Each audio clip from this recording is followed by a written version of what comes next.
Setelah kemarin kita memeriksa saksi-saksi, itu ada kurang lebih 4 saksi, mulai dari orang tua korban, terus ada security, juga ada staf yang sudah di sana. Kita mendapatkan alat bukti ditambah dengan video CCTV. Itu akhirnya kita kemarin melakukan gelar naik ke penyidikan. Setelah itu kita juga sudah gelar perkara naik ke penetapan tersangka. Setelah itu kita tadi malam melakukan penangkapan terhadap tersangka MI di rumahnya. Berdasarkan kejadian tersebut, kami melakukan pemeriksaan terhadap tersangka, dan sampai saat ini disampaikan bahwa motifnya itu karena khilaf gitu ya. Tapi kita masih belum bisa mendalami terlalu jauh karena memang kondisi dari terduga pelaku ini kurang sehat gitu. Jadi kita berhenti dan saat ini sedang melakukan pemeriksaan tambahan. Kalau yang saksi kita sudah meriksa 5 orang saksi ya, tapi kalau terduga pelakunya memang sesuai dengan yang ada CCTV itu hanya 1. Cuma kan kita mendapatkan 3 CCTV dengan tanggal yang berbeda. Kita menduga ada korban lain dari yang pertama, sehingga kita mencari dan kebetulan dapat.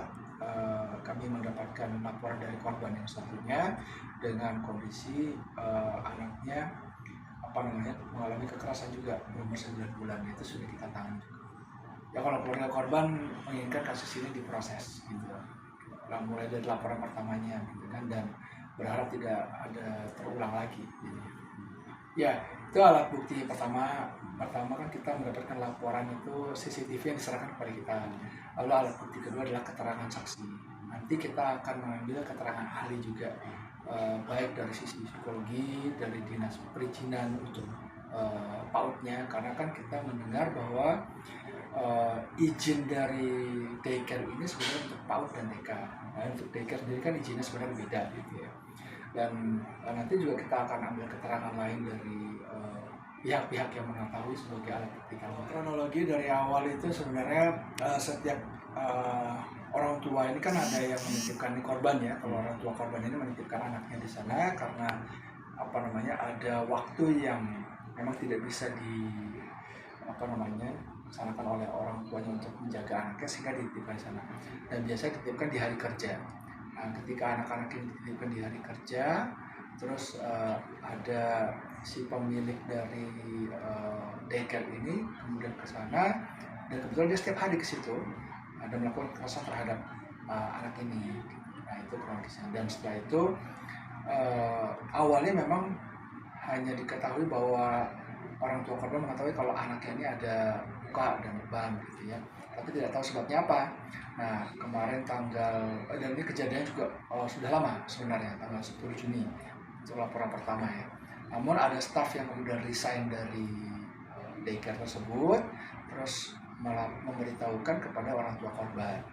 Orang tua korban begitu tahu, terus langsung juga menanyakan pada anaknya. Ternyata anaknya juga ada traumatik kepada si terduga pelaku. Kalau melihat itu langsung seperti teriak kaget gitu ya.